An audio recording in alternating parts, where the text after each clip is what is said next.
So why don't we get the party started? And I gotta say, actors, open up those cameras. Open up those cameras if it's available to you so we can be in space together. Yeah, thank you. Yeah. Enjoy being seen. That's wonderful. Thanks for coming into the room, opening up your cameras. And I'm like the newest faculty member, so we're like doing this for real together. So if I miss something, please don't hesitate to ask a question. If there's something you're curious about, I'll do my best to answer. Madeline is also here and is an incredible resource and will be co-hosting this room with me today. And so thank you so much for sharing your time with us and for being in space with us. So we're going to talk about the acting program just to make sure you're in the right room. Just make sure you're in the right room. We're talking about the acting program here. So Ryerson University's acting program, it's one of Canada's premier acting programs for theatre performance and theatre education specifically. That does not mean we don't integrate technology in. We do integrate technology in the later years where you will have access to some film and TV classes. We also have the RTA program here, which is the Radio and Television Arts program here at Ryerson, which is a different craft, but it's a sister program that travels alongside of us. And within our program, we explore theory, skill, and business of theater. And for me, this is really about the integration of theory, skills, and businesses. And that's what separates Ryerson students and Ryerson graduates from other graduates. It invites the entrepreneurial spirit that is central to Ryerson University into our program wholeheartedly. And we really bring to life the ideas, the values, and cultures of the past and present through dramatic arts performances. But I'm going to add a little caveat or a little asterisk to that. We're also really looking towards the future, and we're really starting to invite students to bring their fullest version of themselves and visions of what the theater ecology can look like into the program. And I think that's really important when you start to think about what kind of artist you want to be going forward. Do you want to be a change maker? Do you want to be an actor, pure actor who takes somebody else's words and delivers them in the way that they want? Or do you want to shake things up a little bit? And that can be through your acting process as well, but you'll also get an opportunity here at Ryerson to experience being a creator and a deep critical thinker. And we also we have hands-on learning, of course, with annual theater season performed to paying audiences, which is like, I mean, for me, acting is like teaching. You don't really know what you're doing unless you're doing it. So we will build the technique in as much as possible, absolutely. But you actually just need to like do the do, man, like, and act as much as possible. So in your classes, which is in the studio, but you'll also get performances opportunities like on the stage for reals. And you'll also get to build things. So similar to the dance program, you'll have an opportunity to build and be a maker. Other people will build upon you, and also theater professionals will work with you. And being at the heart of Toronto is super key to Ryerson. It's about being in connection with creativity and being in connection with the theater industry. And we are in a fortunate situation at Ryerson because you can easily get to the vast majority of the theaters of Toronto with a very, very simple TTC ride, like super easy. It's usually like one to get you down west, which is awesome, which is a very different experience that you'll have at other programs. And they spoke already briefly about, you know, it's a full 4-year program. You'll get a Bachelor of Fine Arts upon graduation. There's the grade range and the experiential learning. And then we're going to deep dive later about the non-academic requirements for getting into the program, like the good stuff. All right. So what we offer here, we learn the fundamentals of theater. And I don't know about you guys, but when I think about the actors that I love the most, regardless of their craft, and that could be film and television, theatrical actors, YouTubers, all of them have a theatrical impulse within them. They all have some kind of relationship to theater. And that is the basis from which Ryerson operates. And we give you those fundamentals. We explore those with you. We hand you a toolkit for which you can explore and sample and taste and kind of determine, again, what your place of artistry will be, what works for you, what doesn't work for you, but you get an opportunity to explore and taste all the delights, if you will, from the toolkit. And it's a really comprehensive toolkit.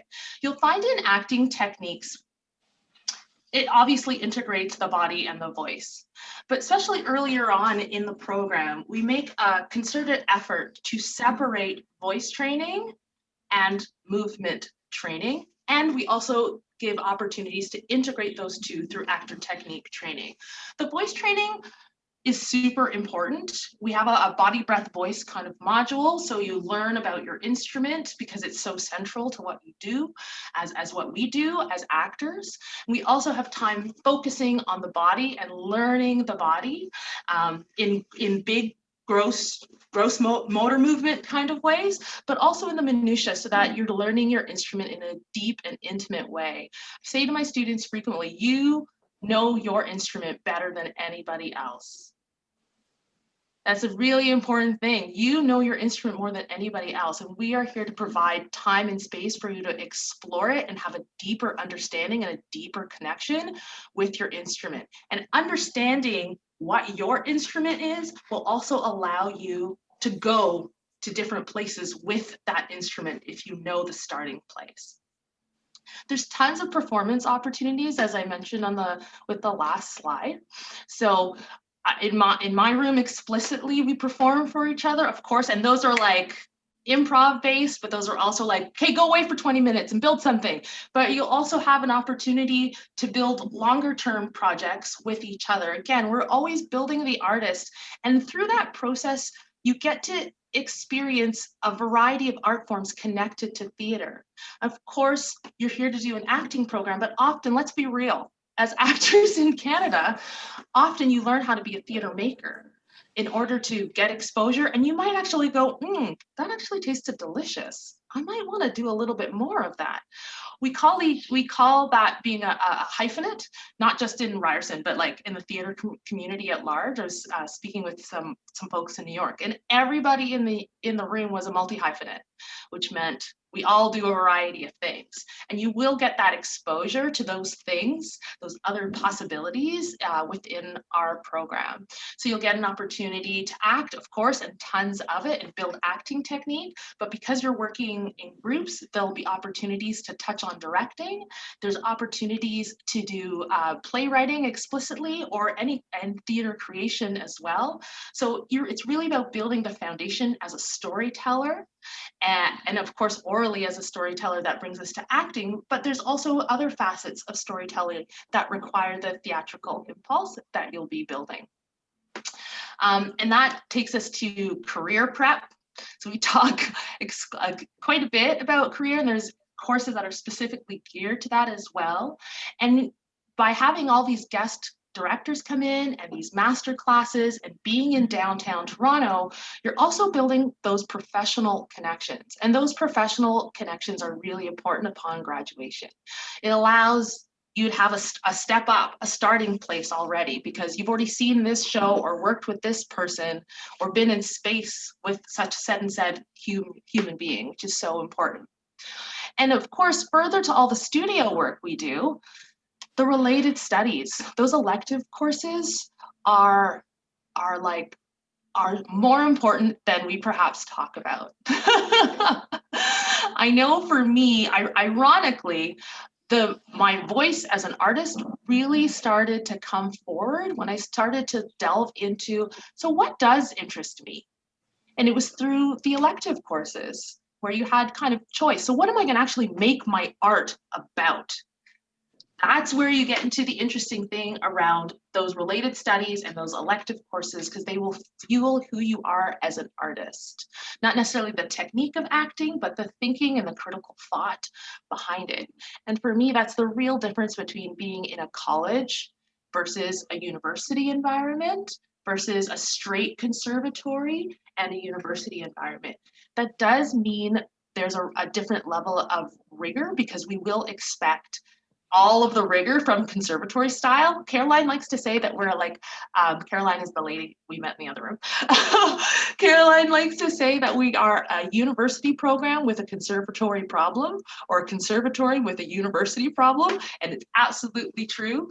Like, you kind of get the best of both worlds here in that, like, you're in the room, you're doing the do, you're working hard, we're doing the technique, but we're also going to poke your brain, I guess, and say, like, so what is your thinking behind that? What was the creative process there? Where's the critical thought here? Where's the creative thinking? And that will also show up, yes, in your studio courses, but also in your related studies and elective courses. So they're important to building who you are as artists as well, and having that holistic vision around art. We are all theater artists in the room, but being a theater artist or an actor can be fleshed out much further, more deeply, if you understand what's underneath it. And that's an important part of how we built the program to support that. So with tons of hands-on and experiential learning, that's the conservatory part. Then we delve into theater making on a practical level through the opportunity to make theater independently, in groups, and with professionals. But we're also really invested in enriching your critical and creative thinking through exposure, reading, and awareness, which aligns with university pedagogies. So again, it's a rigorous program, which I really love and think is really delicious. And as we endeavor to support your journey in being not an actor, but an artist actor, which is a slightly different thing. Next. All right. So just to delve into what does first year look like? Like, what is this lady talking about? So this is a sample template of what your first year will look like. You will see, like, very heavily weighted on the studio side. This program focuses on creative exploration and experiential learning in response to the constantly changing, like, hey, we're doing this on Zoom, constantly changing and emerging world of arts and culture. So we do have 22 hours of studio time plus rehearsal time. That does not include any rehearsal time that you and your group mates do. And in those studio hours, we look at the fundamentals of technique and acting. Again, that's voice and movement separated out, and then integrating those into specific forms and techniques. We also do creative performance studies, and that is the opportunity to really dig deep into the creative process and the critical process of making the work and doing the work. But you'll also get the opportunity to be exposed to music and singing lessons, and that's different from voice. So voice, we're talking about the technical functioning of this thing in here for speech, as opposed to singing and song and musicality and rhythm and pitch. Those hang out in the land of singing and music. You'll also be exposed to lecture-based classes. So, and that represents 9 hours of your time approximately. So you'll do some anatomy of movement and lifestyle, elements of production, because you're like, am I in my light? That's production, right? So you want to have a bit of an understanding around that, which we will provide. There's also the timelines of performance history, so you can understand what came before you. And when directors reference, oh, Three Sisters, blah, blah, blah, you'll go, I understand not only what that play is, but what world was that play made in, and what's the relevance today to that world. So what was being uncovered by that playwright? And you'll also get your choice of a liberal studies course.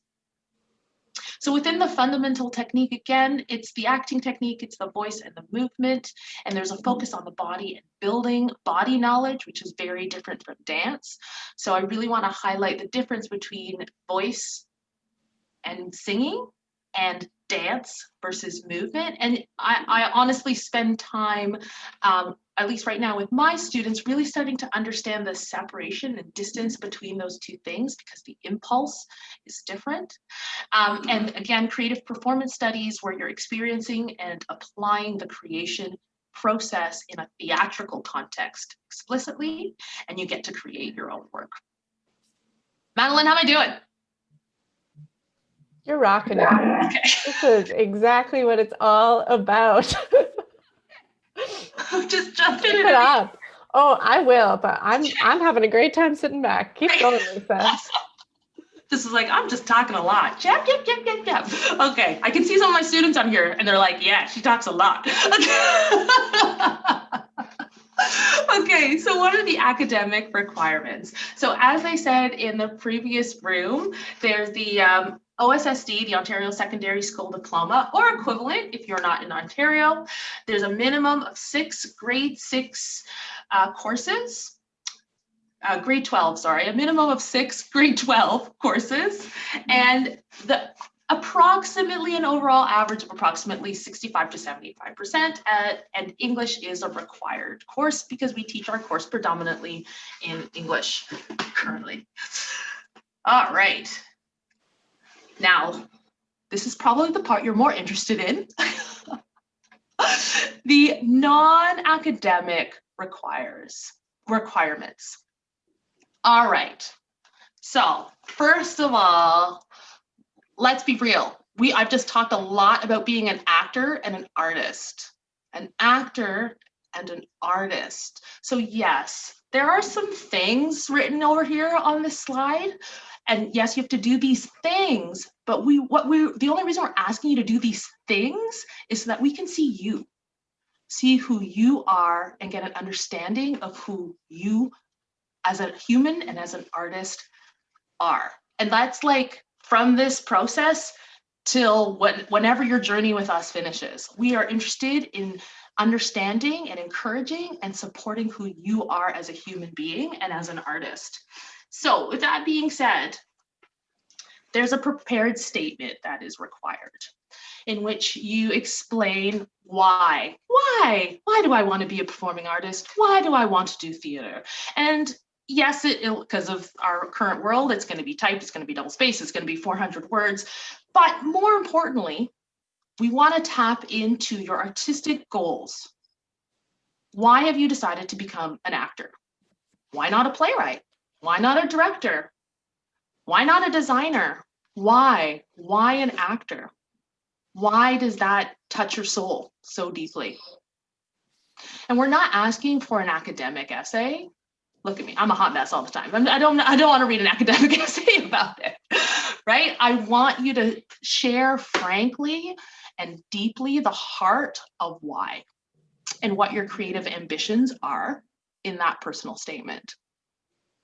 I want you to talk about your personal relationship with performance and why do we still need theater? And why do we need performance, theatrical performance in 2020? Why is that important? Why is that relevant? And why to you specifically?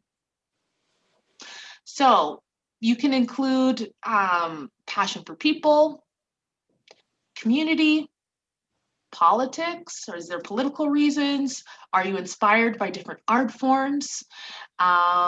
Anything that's important to you. We want to see you. Has to be original work, like no copying and pasting from other people. That's not interesting. That's not reflective of you, right? And be as real as you can and use your real voice. It doesn't have to be in formal English. It could be real talk. It can be real talk, okay? There's a resume. Let's use that term lightly. Resume, we just want to know what your experience is with performance. All of it. Theater, dance, musical, any training, any classes you've taken, special skills, any hobbies that you have, all that good stuff. All of it is good. Put it all in there. It's all welcome because it makes you who you are as an artist. You're also going to have 2 reference letters, people who are like, you're amazing and this is why. That's what a reference letter is. They should like shower you with joy and beauty and talk about how insanely wonderful you are and what makes you an incredible artist, because you all are incredible artists. And of course, you have to include your audition fee. And there's potentially also, and Madeline, this I need your help in, is normally we ask for a photo. Are we asking for a JPEG or a PDF or either? We are asking for a PDF file. So I'll throw in the chat the website where you can find all this information that Lisa's talking about. And it has like the boring details of the photo has to be 8x10 and all that. So I'll put that in the chat now. Honestly, if you lose the link, if you type into Google Ryerson Acting Admission, I do it almost every day and it's always the top hit. So you'll find it there too, but I'll give you a link. Awesome. Thanks, Madeline.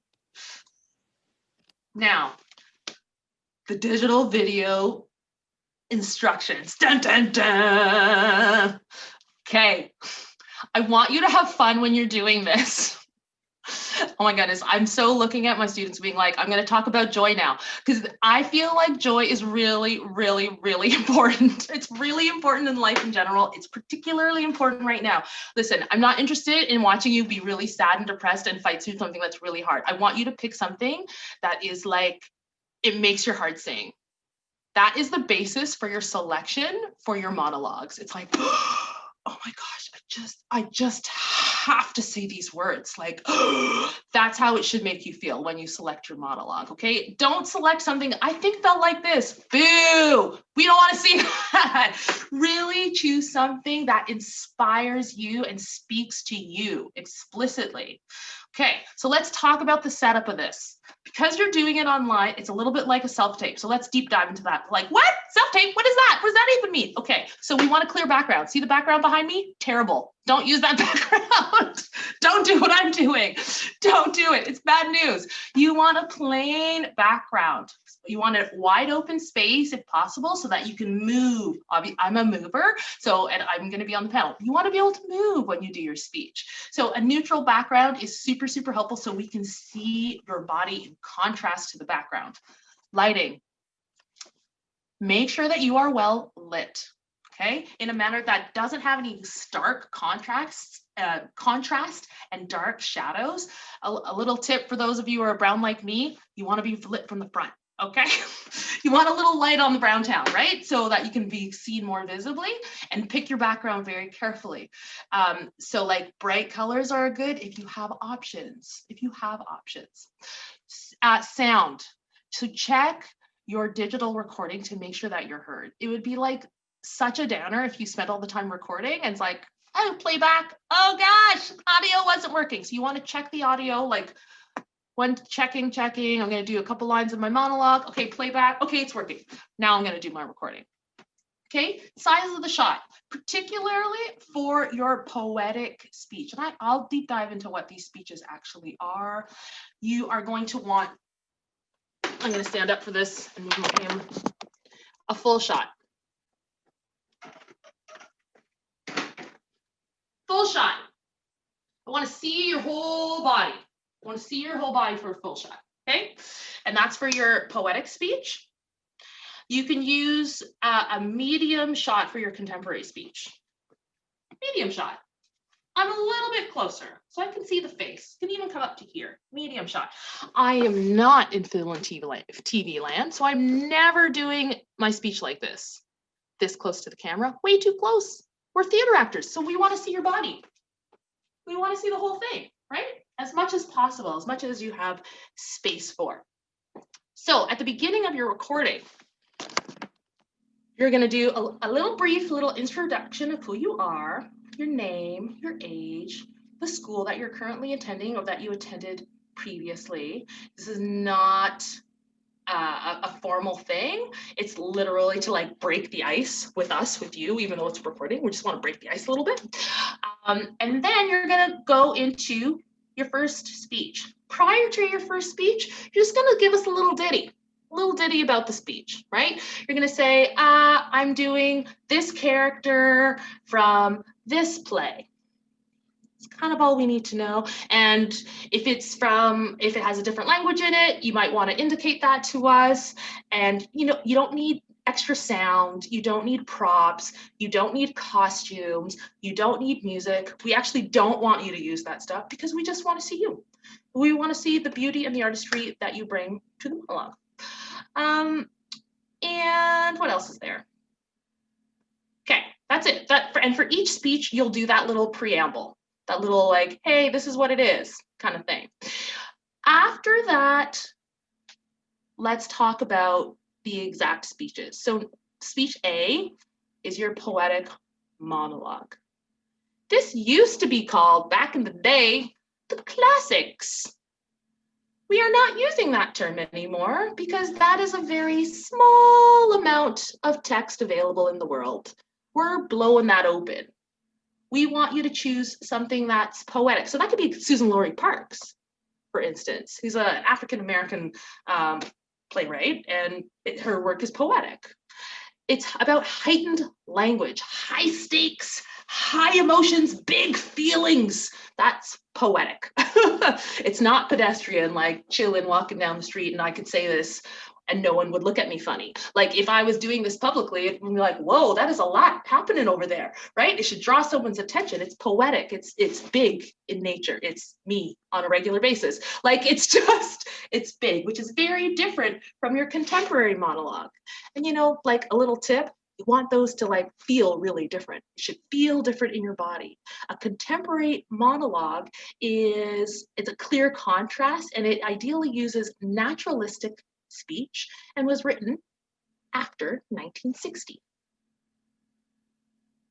Yeah, specifically. So it is going to be a little bit more like how we talk, essentially. So your poetic one versus your contemporary one, you want them to feel super different in your body, in the words as they come out, and how you present them as well, right? And then there's like this other one, speech C, which you don't have to submit. You just want to get that ready because you're awesome. And so there's a high chance that you will come back for a callback. And in that callback, we might say, can we see speech C? So you want to get that ready right from the beginning, right? And it's an alternative to your poetic monologue. Okay, we request that you have an alternative poetic speech prepared for the callback and workshop stages of the audition process. And it follows the same parameters. And like, be real with yourself.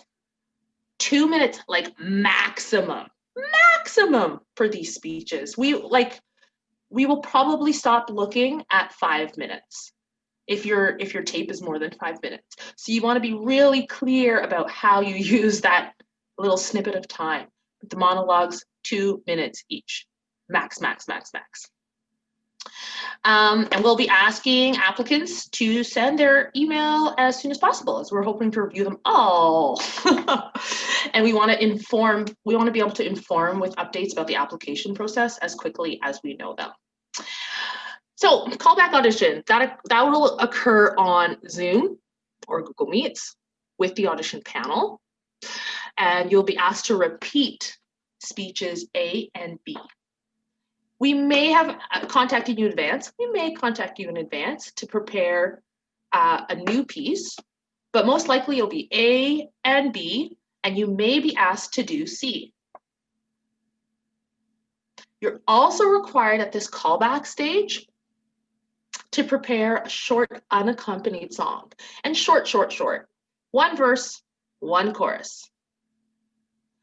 And at the callback stage, we'll also, again, we want to get to know you. Hey, how you doing? So we will sit down and do a short chat with you. You can't prepare for the chat because we don't know what questions we're going to ask you. It'll be based on what we see in the room.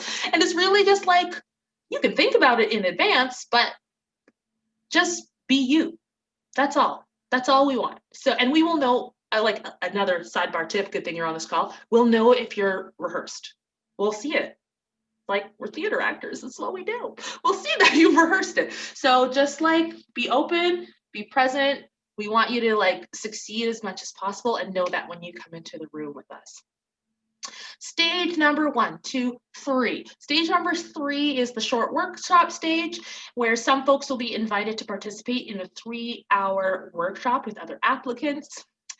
And these sessions will again rely on speech A, speech B, and possibly speech C. So you're like, make friends with those speeches. They may be with you for a long, long time. You will be asked to prepare a speech in which you can move and make sound. Oh, no, sorry. You will ask to be in a space in which you can move and make lots of sound as freely as possible, given your particular living arrangements, because this will be focused on group exercises as well as individual exercises. The last and final stage of this process is the workshop day. And if you have not been asked to share speech C, it's coming. It's now. It's now. It's at the workshop day. You'll be pulling that out, and you'll get the opportunity to get to know other applicants, get to know other teachers here at Ryerson. You'll work individually, you'll work in pairs, you'll work in small groups, you'll work as an ensemble, as a whole, and the training will include sessions in movement, voice, performance creation, and scene study. Like, whoa, it's like similar to first year. You'll get exposed to, oh, that's what first year will probably feel like a little bit. And it's our hope that the workshop is relaxed and it's fun for the applicants, and we want you to have a super rewarding experience regardless of the outcomes. Again, a reason to choose pieces that make your heart sing, because at least you'll have a beautiful connection with a text that you can take with you throughout your time and your process. So with that, Madeline, Amazing. oh my gosh, 2 o'clock, boom. It's remarkable. It's like you're a professional, Lisa. I've got a couple things hot off the press. Amazing. We had some outdated information on one of our slides. So sorry, thank you. Folks, we are no longer requesting a resume or the letters of reference. So the up-to-date information is what is active on the website I included in the chat. So go off of that. And then I also want to, that kind of leads into say that we are looking for students with all levels of background. Some students come in having already shot 18 commercials and been on giant stages.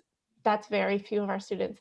Some students come from high schools that don't have drama programs, who weren't able to be in community theater after school because they had to work 2 jobs to help their family. That's cool too. We are looking for the full breadth of experience. And if you need any help or if you have any questions going forward about this process, please do not hesitate to be in touch. We're literally paid to be here and help you. If you email performanceinfo@ryerson.ca, it comes to me and I will reply to you. That's as simple as it is. And if I don't know the answer, I'll send it to someone who does. So I want to make sure you know that. Can you throw your email in the chat? Oh, I totally could. Thanks. Are there any questions for Lisa while we still have her? If so, feel free to unmute for a moment or put it in the chat. Sarah, yeah. I just wanted to know, it's super nice to meet you, by the way, but I just wanted to know, how has it been different this year working online as opposed to past years when you've been in studio, and how are students finding it? Wow. We're about to get to the people for you, Sarah. Right after this session with Lisa, we have 3 students with us, including a 4th-year student who's had 3 years in person and 2 first-year students who are used to it online. So I'm going to hold your question for them to address. Also later in the session, we'll show you some of the work that our students have created online. So we'll really dive into that. Great. Thank you so much. Yeah, no worries. Anything else? Well, we've got Lisa here. No. I can't see all your faces, so if you're holding up a hand, I can't see you. Just go for it. Hi, my name is Sabrina, and I was just wondering if, so the top 6 courses, will that change due to the quadmesters? So will we include grade 11 courses, or is it that by the time we kind of get to the application process, we'll have all the grade 12 courses we need? That's a great question. Mariah, are you familiar with this? We've got some Yeah, folks from admissions in the background. sounds great. So hi, Sabrina. That's a really great question. So with the admissions process, just because you're in quadmester, it won't affect much. We do take your grade 12 courses. We have a rolling admissions process regardless. So we're going to be getting your grades throughout the year from your guidance counselor. And we also offer conditional offers. So when you get that, if you get that acceptance from Ryerson, it is a conditional offer. So we really do, admit based on your final grade 12 marks. And as well, this is a grades plus program. So we're also taking into account those non-academic requirements. So we it's a fulsome admissions process. But yes, the quadmesters won't affect much. We're going to be looking at them throughout the year, those marks. Cool. Thank you so much. No problem. Thanks, Sabrina. Anyone else with a question? Well, we've got Lisa on the line.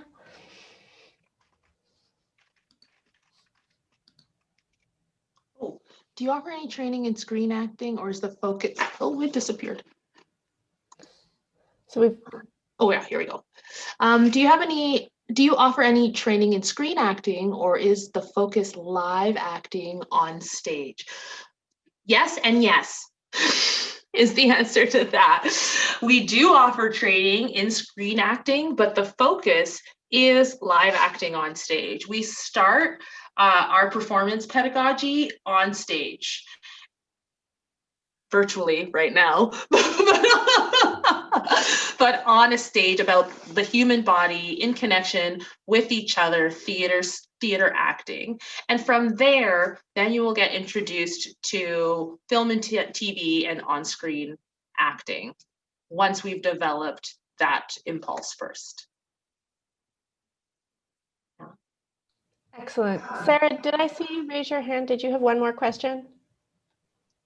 Yeah, I don't know if this is something that's going to be talked about later, and maybe it is, and just disregard it then. But how many students will you be accepting to the program this year?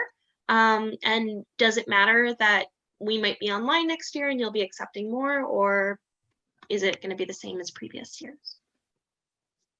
My understanding is that it's going to be the same as previous years. We will not be accepting more students than years previous. I mean, realistically, like if I'm looking at my screen right now, I can see 25 people, which is a lot of people that are this big right now. So definitely will not have an increased admission. So this year, I believe the target is 20. Is that right, Madeline? Around 2025? It's typically about 25. Yeah, there we go. Perfect. Thank you so much. That's the target. Yeah. Awesome. Thank you so much. You're welcome so much. If you offer an acceptance, how long is it valid for? For example, if I'm accepted for 2021, can I choose to start in 2022? So this is a question about deferral of acceptance. I would say Madeline or Mariah. We do not at this point have a deferral process. If you are accepted for 2021, you are accepted based on the ensemble. That's why we've changed this audition process to have some group work involved. You're accepted based on who you are as an individual and how our panel sees you fit in with your classmates. So that acceptance is for that year alone. I'm going to speed round a couple more questions I see here. Is there much focus towards musical theater? No. It is not a musical theater program. If you want to do musical theater, go elsewhere. There is a musical theater class. There is some dancing. There is some singing, but it is not a musical theater program. And also, like, I hope you're listening to this, and I hope you're going to other schools' programs too. I want to highlight that this is not the program for all people. This is not the only way to become an actor. Like, really take in what we're saying, and if it vibes with you, great. And if you're like, "Ooh, I don't know about these people," that's fine. We don't take it personally. And there are other schools that are brilliant and that may be better suited at helping you. And also keep in mind, if you audition and are not admitted to our program, that is not Ryerson saying you will never be an actor. That is Ryerson saying this is not the way or time that you will become an actor. There are other ways, there are other times. It's not a be all and end all. So we're pretty proud of what we do, and we're a little biased maybe towards thinking we're number one, but it's just simply not true. There are lots of great schools, so please keep looking around. All right. Can I just add to that? Like, Yeah. it's really important to know what you want, to get a sense of what you want, because that should really be the driving force behind your choice of where to go. Because you might get accepted into numerous places as well. Yeah. Okay. Okay, so just staying mindful of time, I'm going to move us along. If there are questions that you didn't get answered here, keep them in mind. We may be able to get to them later in the session, or else I'll just keep putting my email address in the chat. Like, honestly, be in touch and we'll figure it out. We're also on social media if that's a thing you do. We're learning that too. Thank you so much, Lisa. You've provided such information and energy and a sense of what we're all about. So thank you so much for being here. Thanks for all of your help, Mariah and Madeline. Thank you all for being here. Good luck through your process. Have fun. Find joy. Take care. Bye.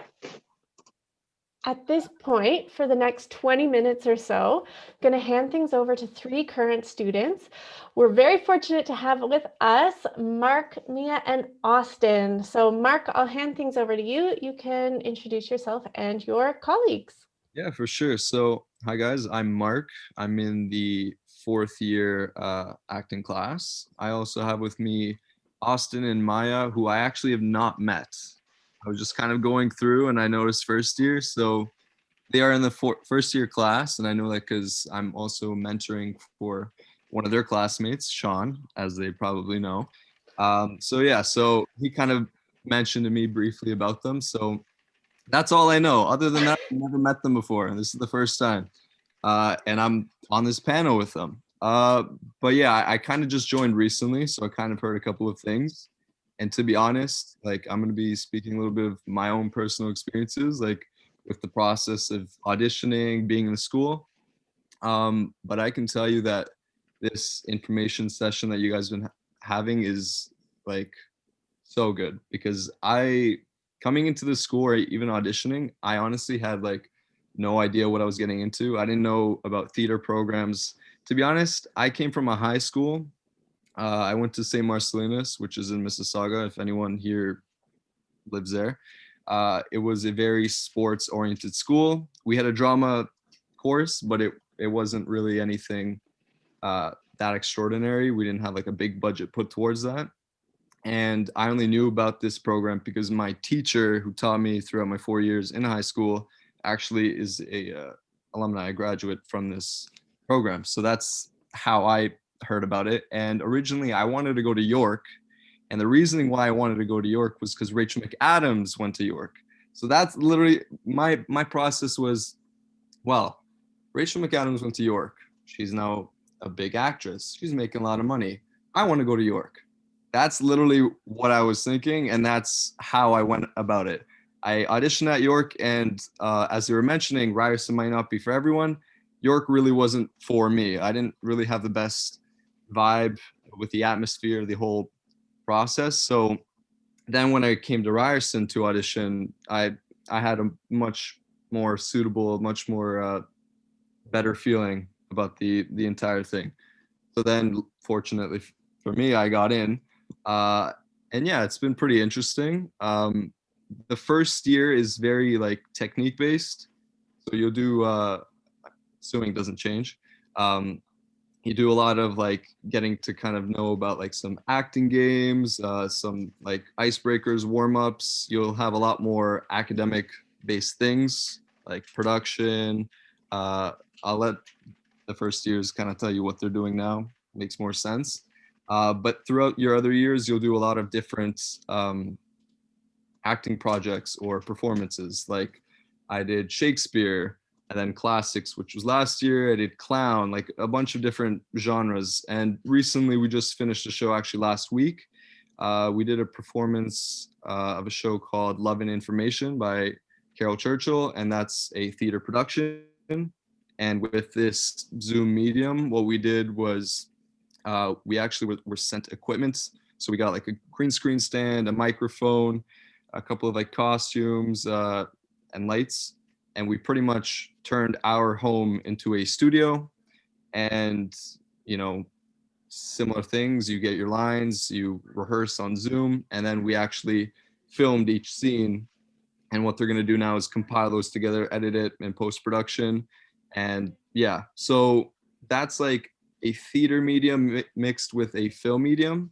And to answer whoever asked about if you get any on-screen like training, you do. I know last year we actually had a on-screen like training class specific to that.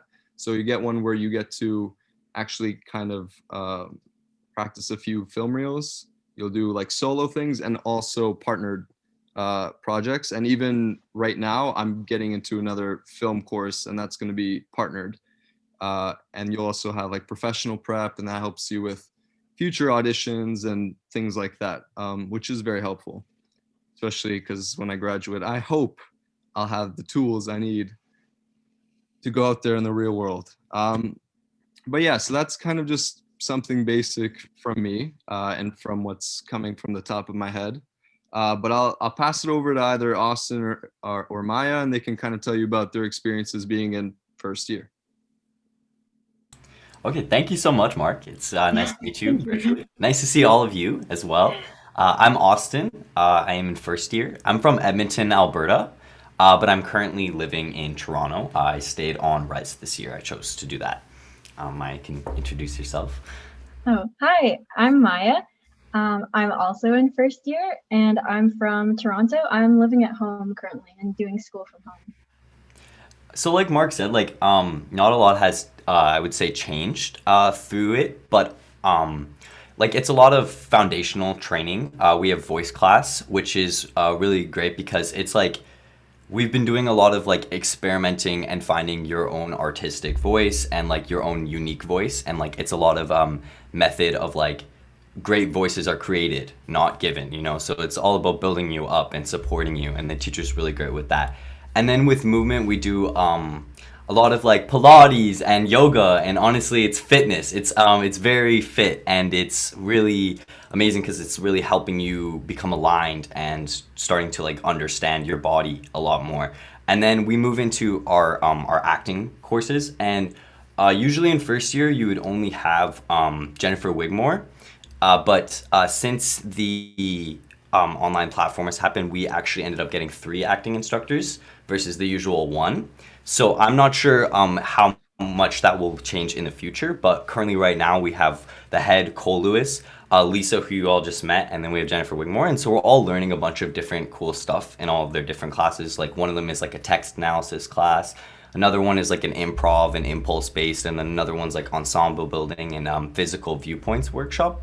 So it's really been great in that way. We've gotten to work together a lot, even through the online platform. I think the teachers have all had a really amazing ability to transfer their curriculum and still find a way to be delivering the best program they can be delivering right now. If I could add on to that, there's a lot of focus in first year on creating your own process about how you're going to train yourself, and also on ensemble. And I think it really speaks to the faculty and their commitment and ability to transfer the program to online, that we have felt a sense of ensemble, even though we haven't met the majority of our class in person yet. It's pretty incredible, some of the stuff that we've been doing in class. And I'm going to talk a little bit about the academic courses. So we have our history course. We have one in both semesters. It's Western performance history. First semester is ancient Greek theater up until 18th century. So that's kind of a sense of like, we're really doing history. It's like a 3-hour lecture. It's awesome. And we also have a music course where you start with the basics of essentially learning how to read music. Our professor has a big focus on, as an actor and also as a dancer, because you do it with the dancers, what kind of sense of music might you have to have once you go out and work. So we learn about reading music, what to look for on jobs and things like that. We do singing too. We also have a elements of production course where we're learning about really we're learning it's basically like production 101, like who does what do they do, how does it relate to the performance aspects. We have creative performance studies where we are literally like creating small pieces in our classes. We do individual and group creation. And then we also have one liberal elective per semester. So there's requirements, there's like tables you can choose electives from. I'm sure you could actually look at it online. I remember before I chose Ryerson, I was looking at the tables. So like you can take a look at them now and see like which electives you can take. It is a little bit limiting because our schedule is really packed, and there isn't much like, there's much flexibility in the schedule, but yes, you do have the ability to do that. Sorry, I see a question. Can you describe how the programs are delivered virtually? Mark, do you feel that the quality of the training since the pandemic started is on par with the way it was pre-pandemic? You want to answer? Mark, if you want to start. Up to you. Me, it doesn't matter. I can definitely talk about it. For me personally, like in fourth year, there's not as many academics as Austin and Maya have where they're at right now. The only academics I have are my minors, which answers Natalie's question, I hope, that you can take a minor, and you are also supposed to. They're kind of like electives like you would have in high school. But you'll have to, like in first year, you have a lot more availability with finding scheduling, with picking your minors, or to be on par with the courses you have. And then fourth year, with my scheduling, it is a lot tighter. So finding things that fit in your schedule are a little bit more difficult, but it is manageable. Right now, I am doing a minor, and I'm doing Hollywood and Society, which is like a sociology course. It's very interesting. Yes, and Madeline just put actually a link right there for the lower level liberal courses. So it is possible. I'm going to clarify one thing, the difference between kind of a minor and these lower level liberals that we're talking about. So all students are expected to take 6 liberal studies courses. These can be in sociology, in physics, in French, in whatever you want to take them in. And you can mix it up. You could do something different each term. We do encourage you to take something you think you're going to enjoy, because the course load is already massive. So take something that you'll be like, oh, a breath of fresh air from my acting. Now I get to read about biology because I love biology. If you don't like biology, don't take biology. Now, these courses can be added up to a minor that you'll have upon graduation, although often you need 1 or 2 additional courses that you might have to take in the summer or after your 4 years in order to complete that official minor in the subject of your choosing. It is possible to do a minor. It is recommended to be done only by those who have remarkable time management skills. So you can work towards it and then decide, you know what, it's not for me, and bow out. Or you can just slowly start to add up your liberal studies courses in the same field to work towards a minor. Are there any more questions for Mark, Maya, and Austin? Austin and I can speak about the first part of that question about what the virtual training is like. We do a lot of, Zoom theaters here, and it's not going anywhere now. So we do touch on that in class, and we do things that are specifically Zoom oriented, the exercises that we learn for some of the acting classes. For some of them, we do solo exercises instead of group exercises. So for example, in one of our acting classes, we've been doing solo scenes that we create, and we've been presenting them every week.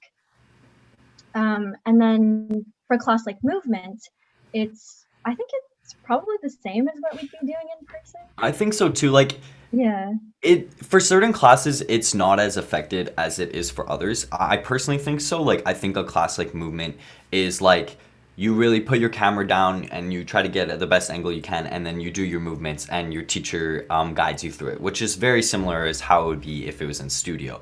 And voice is very much similar too, since voice is very foundational right now. We haven't been using a lot of text, and it's actually been a lot of deep breath work.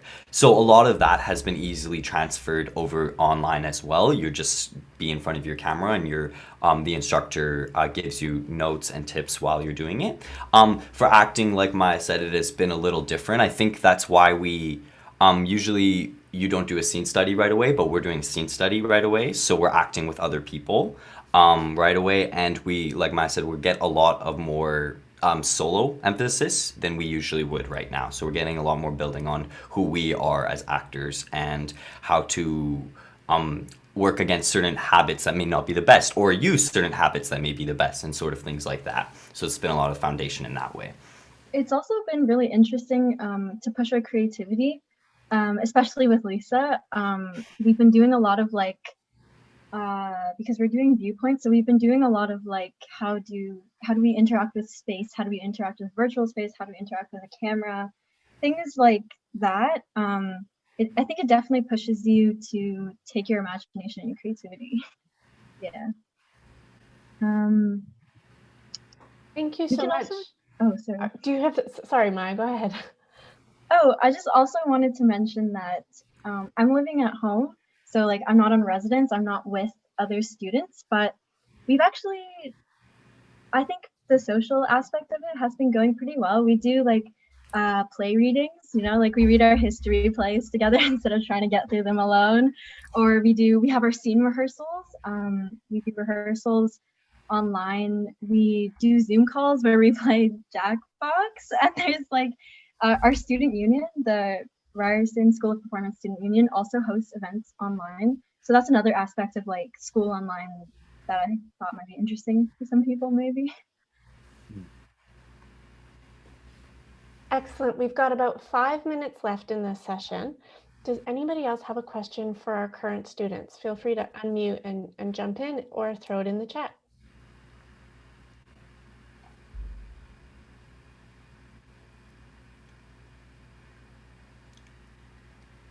Sarah, I believe. Yeah, I just had a question about the audition process. How did you go about choosing your monologues? So the audition process, I hope I'm allowed to say this, it's actually different this year for the first time than it ever has been. I believe Mark, me, and Maya all had completely different auditions than all you will have. So that is going to be very interesting. I'm very interested to see that portion.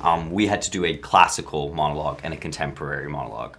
So that's what's changed. The poetic monologue is what's different about it. And we didn't have any of the workshops and stuff before. So for monologue, like, I guess, like, are you just kind of like looking for, like, would you say some advice on picking like a monologue, would you say?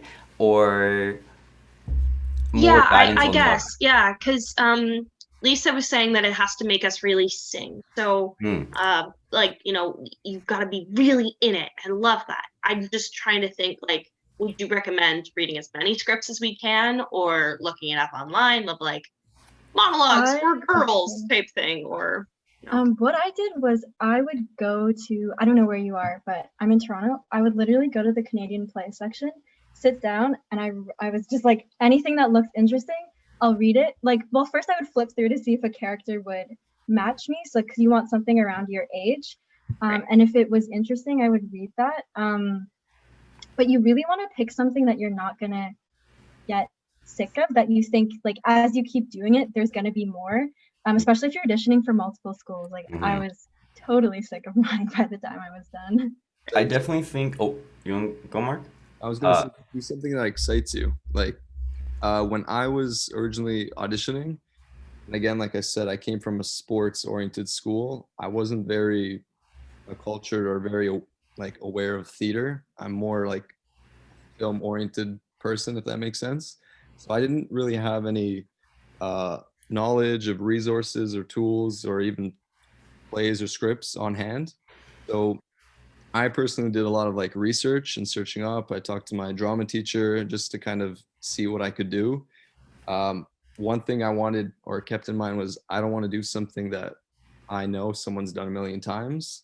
like for me, it was like, oh, Romeo and Juliet for classical, that's probably been done a bunch, and I'm going to keep trying to find different iterations and adaptations, versions of it, and that's what's going to bog me down. So I wanted to find something as fresh as possible. Now classics, that's a little bit more, arguably difficult, but do something that, when you read it the first time and it makes you want to read it the second time, or something that you are curious to try, or it doesn't seem like something you would typically do, that might be something you want to explore.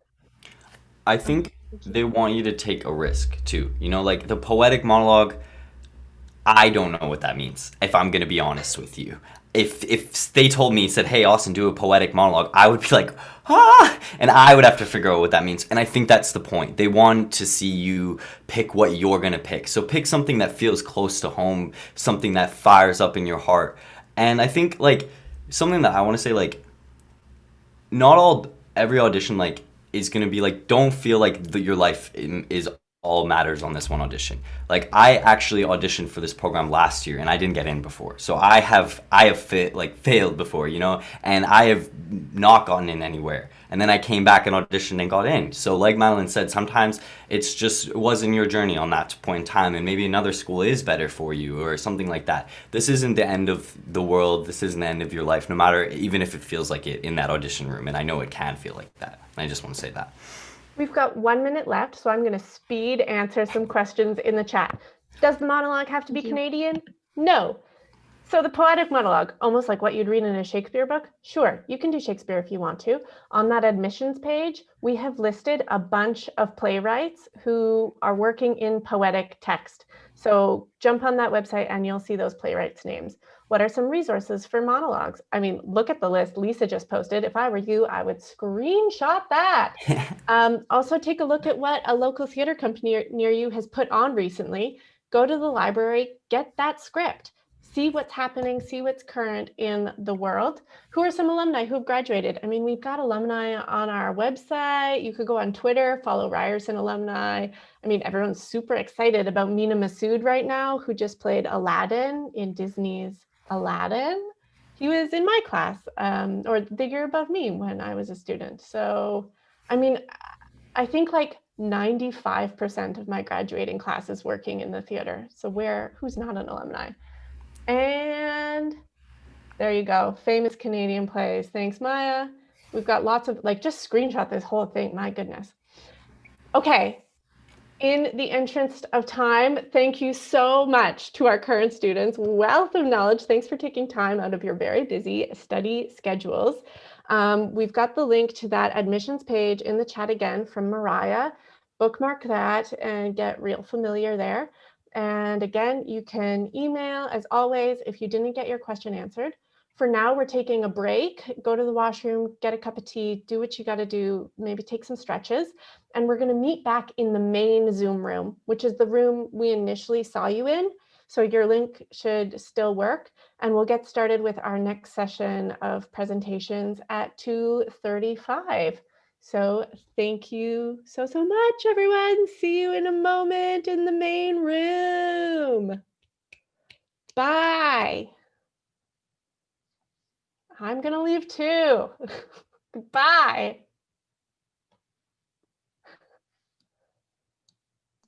Thanks, Madeline.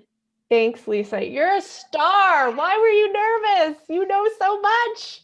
I wrote good Know notes. so much. Just pretending. Thanks, Mark. Take care. Thank you. Bye. Bye. Thanks, Mariah.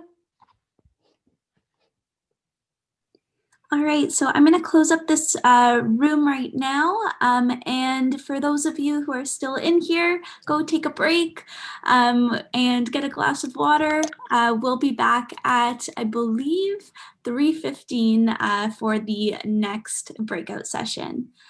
So I am going to, unfortunately, log everyone out. Thank you again.